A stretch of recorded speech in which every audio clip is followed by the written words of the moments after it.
I want to make a new saucepan lid holder. I never really liked this. There's all sorts of things wrong with it. These top wires should have a V shape in them to accommodate the handle or knobs on the pot lids, and they poke through the back here and mark the wall that this thing is mounted on. So I'm going to have a go at making a new one in wood. I've been doing some experiments, and a slot width of about 15mm seems to hold a saucepan lid tolerably well. And the original angle that these were held at was pretty good. It was 25 degrees. So I've got this piece of wood angled to give me about 25 degrees tilt on the lid, and that's achieved by a slope on the slot of 45 degrees. This is the idea then. I'll probably do it for 6 lids, and I'll probably taper this edge up here when I've seen it in the flesh. If I had a bandsaw, I'd probably cut these out on a aforesaid bandsaw. If I had a jigsaw that I could keep in a straight line, I could use that. But none of those are true, so I'll do it on the router with a copy ring. I'll need to rip down one edge of each of these boards I'm going to use. One edge is going to be fixed to the backboard, so it needs to be flat. It should also make it a bit easier to clamp the template on when I come to use the copy ring.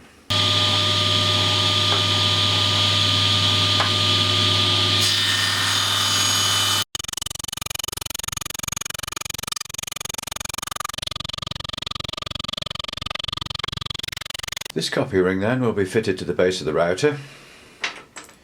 The cutter will run in the centre of it, and a template will guide the copy ring around a shape, and the cutter will cut out the shape we want. Now of course the copy ring is bigger in diameter than the cutter. This is from Festool and in millimeters. It's 27. This is from Trend. This is a 1/4 inch cutter, or 6.25 millimeters. So if I subtract 6.25 from 27, I get just over 20. That would be the diameter difference. The radius difference would be just over 10, 10.375 to be precise, reading from his crib sheet. Normally it's better to work in the radius because the shape might be more complicated than this. As it happens, we're just going to route a slot, so I could work out using the diameter. And the point is that the template has to be bigger. It has to be an exaggeration of the hole you want to cut. I need a 15mm diameter slot here. I've got to add on an extra 20.75 millimeters. So I'm going to set the width of the slot here to be about 35 and a bit millimeters. The other consideration is that this is going to be on the base of the router. The router is going to be moving around here, so clamping your shape isn't going to be very easy. The traditional thing to do, and it works very well if the workpiece and the template material are flat, is to use double-sided tape under there. But neither my template material nor my workpiece are particularly flat, so that's not going to work for me. What I'm going to do, because I need to have a reference edge, I'll be running this up and down the face of each upright, and I'll be making the cut 6 times. So what I'm going to do is attach my template pieces to the reference edge, then they can slide up and down. I'll also put a piece in here at the back, and I'll be able to clamp from the sides. If I had a proper workbench, I'd use a vice and some dogs. Instead, I'm going to pop it in a workmate and clamp onto the sides here. But on the make your life easier side, it doesn't matter how ugly the template is. All you care about is that the template has nice straight edges to it and that you get your angle right.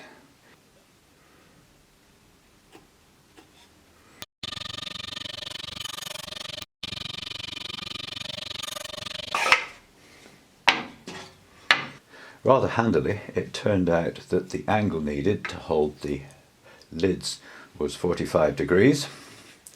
So I'll just set up one of these and mark it up on the edge reference board here. and then I'll attach that and measure up the other one.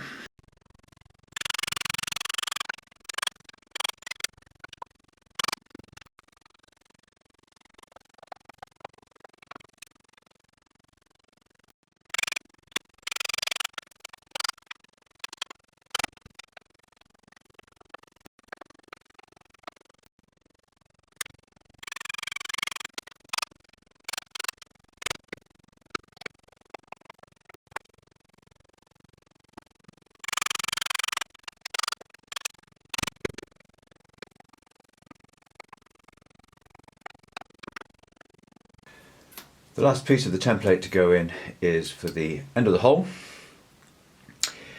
The distance is going to be whatever I need plus a radius. 10.375 is the offset radius. It's a tricky calculation actually, how deep the hole is with a rounded bottom here and in the middle of a sloping edge, so I've just measured it off the plan. The hole itself should be at its deepest point 70 millimeters. In the center there, that's going to be 80 and a little bit. So roughly there on my guard bit of parchment paper. And one of the advantages of this is it doesn't have to be pretty. So we'll just put a bit of hot melt on there. All you need is that the edges and the angles are true.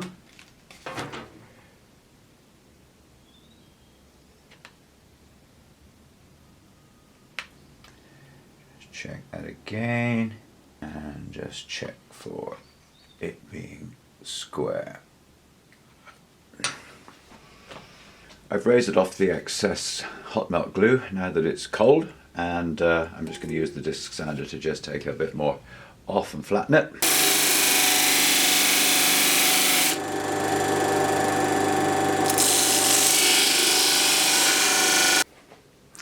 I thought of a couple of schemes of trying to be clever and do both of these at once. I thought of starting off with a straight bit and finishing off with a bearing guided cutter. Then I thought, well, I don't need to bother with that. I was going to have a piece of scrap underneath. I'll just do it with one underneath, turn it over, and then do it with the other underneath. But all these things tend to increase the chance of failure, so I'm just going to be straightforward. I'm going to mark them all up on the back face here. I always seem to have such trouble erasing pencil lines from finished products. This face is the invisible face. I'll mark them up here and do them one at a time.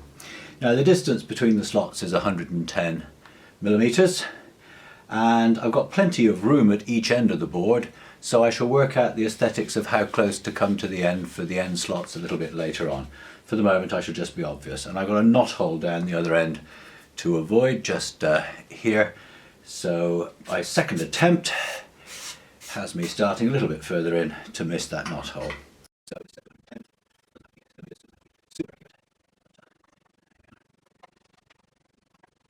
and there I am missing my knot hole. And that's 1, 2, 3, 4, 5, 6.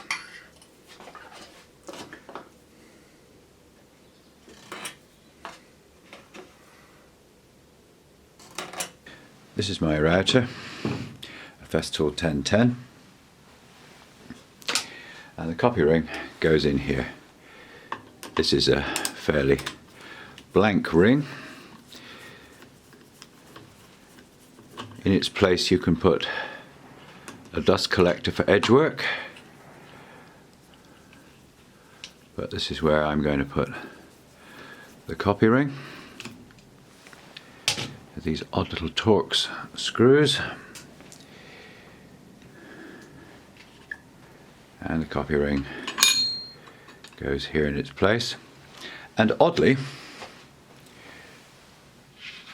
the screws for this are quite different panhead screws, and they don't center it.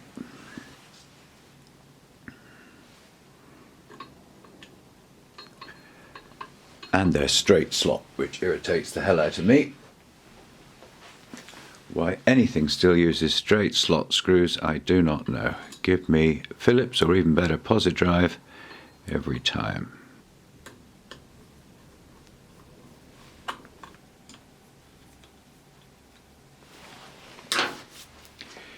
Now you can buy from Festool a little gizmo which slots down into the collet there, and which has a cone shape up here with which you can center this copy ring. Unfortunately, that gizmo costs as much from Festool as the entire accessory kit for my other 1/2 inch router.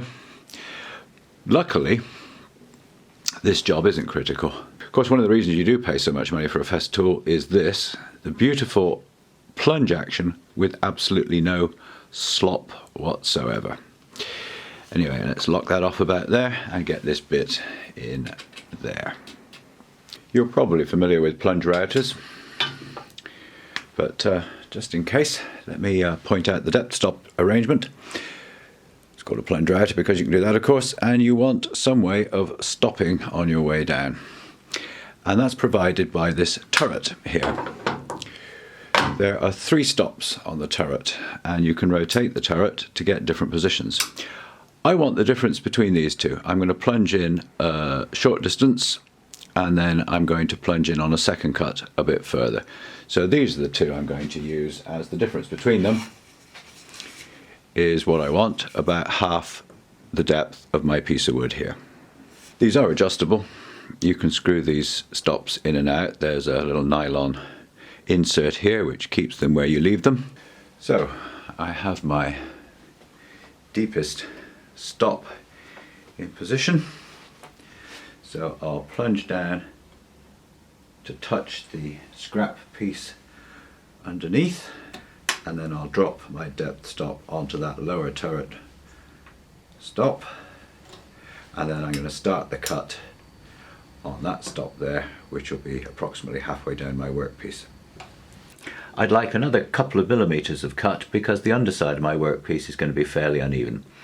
And there's 2 ways to accomplish that. You can either hold on to this, undo the lock nut, and lift this by whatever for a fairly gross adjustment, or you've got this wheel here, each division of which increases that distance and increases the plunge by 0.1 millimeter. So each full turn is a millimeter. So I'll go round 1, 2 millimeters of extra plunge. Well, you can't be too careful when you're routing, and I haven't been careful enough. It's a tricky business. It's trickier than setting up the table saw. As soon as I started to make the test cut, I realized how this could have been better. The template here guides the slot in that direction. And you have to, whenever you're routing, ask yourself which side you should do first, and that depends upon the way in which the cutter is spinning. The cutter will be spinning when you're using it in the plunge style. When the cutter is pointing downwards, the cutter will be spinning clockwise. Now, if you were to go in on this edge, then the cutter would be pulling itself in, and you don't want that. It can run away. To retain control, you want to go in on this side, so you're having to push the cutter in and you've got more control. Well, fair enough, but the problem is the exit is this sharp corner here. There's always a risk of tear out as you exit a cut, and given that I'm going to be exiting the way I've done this template here over this side, this sharp angle here is going to increase the risk of tear out. So what I really want is to be able to cut that way so that I'm coming out on this obtuse angle. But of course I can't turn my template over as my edge reference is here on the wrong side. So I'm just going to have to flip this over. Because I've got waste at both ends and I can choose where to trim this later, it also means I can choose where on this moving guide here I can reference off the marks I've made on this rear invisible edge.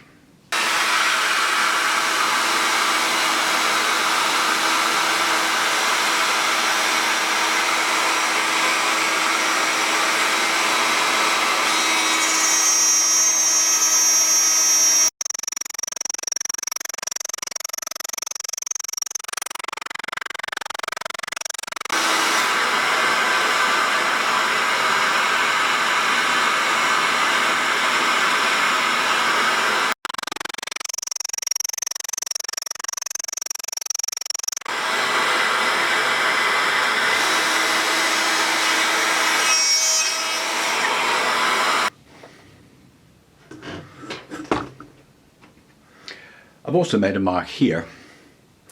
That tells me when I can stop on the normal pull pass and just do the last little bit back in again on a small push pass or climb cut. Well, I finished the first side, and right at the end I noticed that I hadn't clamped tightly enough and the guide was moving. So I now have a ledge in here which I shall have to take care of with some sanding.